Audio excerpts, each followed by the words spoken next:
teman-teman, Assalamualaikum warahmatullahi wabarakatuh. Kembali lagi bersama channel YouTube aku. Nah, di video kali ini, di kesempatan kali ini, saya akan mencoba membahas dan juga mempelajari mengenai analisis explore yang ada pada aplikasi SPSS.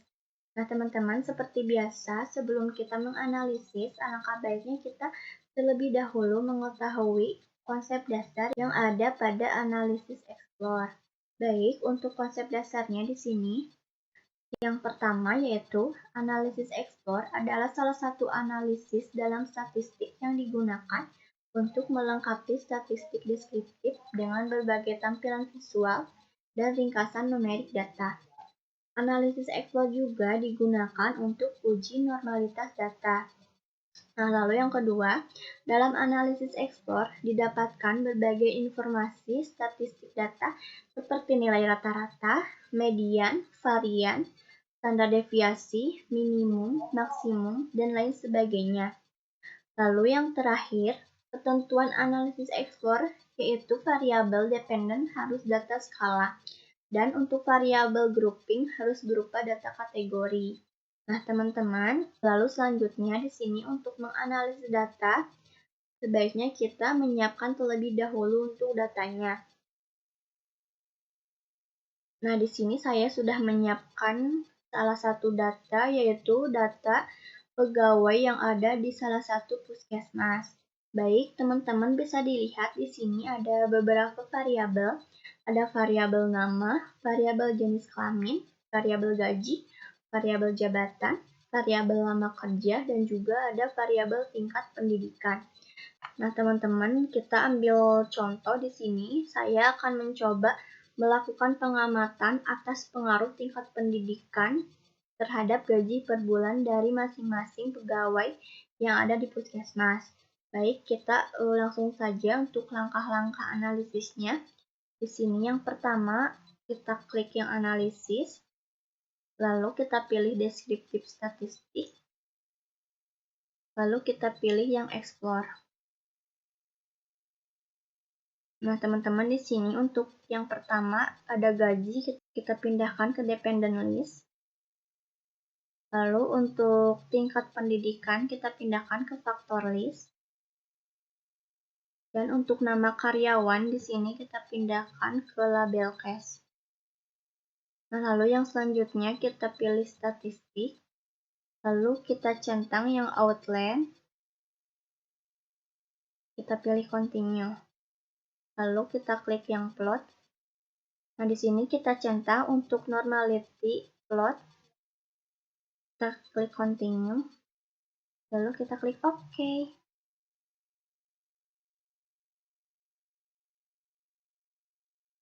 Nah, teman-teman bisa dilihat di sini langsung muncul untuk beberapa tabel hasil output. Nah, di sini saya akan mencoba mempresentasikan hasil dari output dari masing-masing tabel.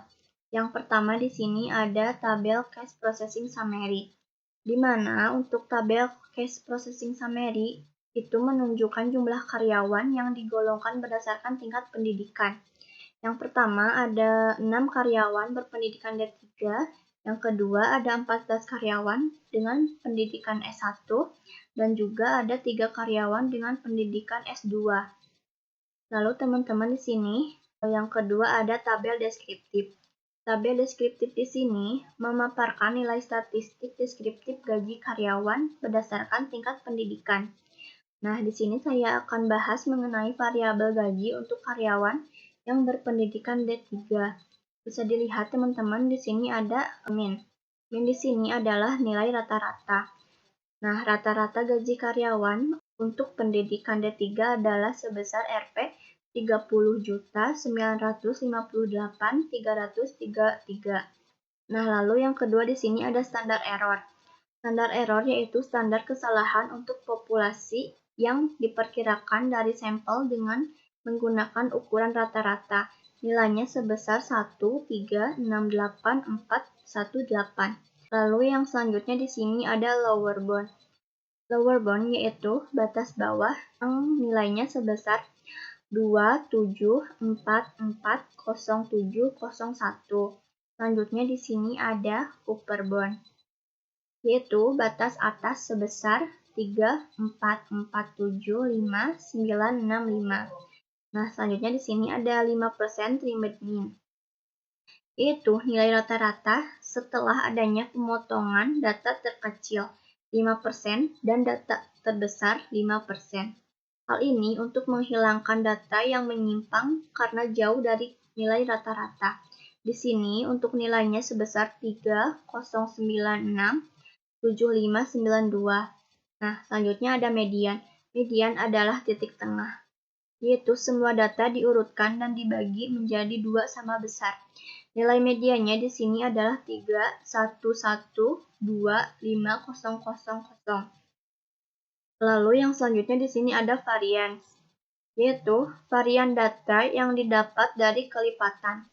Standar deviasi, nilainya sebesar 1,124 plus 13. Nah, selanjutnya di sini ada standar deviation, yaitu ukuran penyebaran data dari rata-ratanya.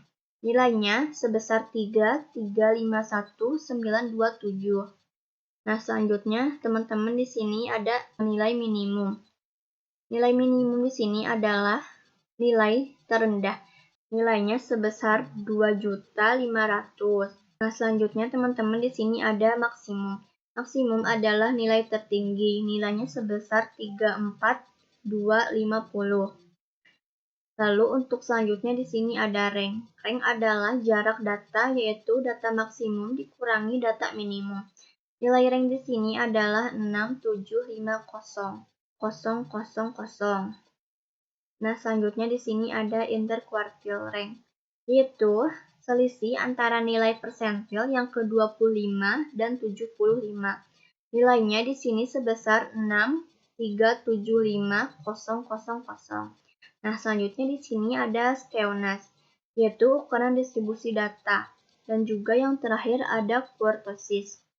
Nah, sama halnya dengan skewness, kurtosis juga digunakan untuk mengukur distribusi data.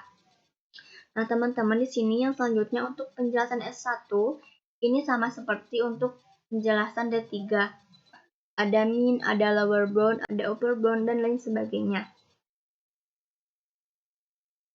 Nah, baik teman-teman, di sini untuk tabel selanjutnya ada tabel extreme value. Nah, di sini memaparkan nominal gaji terbesar dan juga nominal gaji terkecil. Dari kolom ketiga bisa dilihat ada nama karyawan. Kita dapat melihat nama karyawan yang memiliki tingkat gaji ekstrim, baik yang tertinggi maupun yang terendah.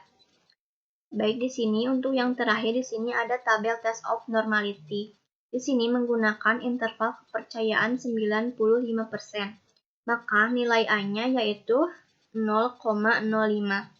Uji normalitas, baik menggunakan metode Kolmogorov maupun Shapiro, dapat dilakukan dengan melihat nilai sig. Nah, apabila nilai sig lebih besar dari 0,05, maka data berdistribusi normal. Nah, sebaliknya, apabila nilai sig lebih kecil dari 0,05, maka data dikatakan berdistribusi tidak normal.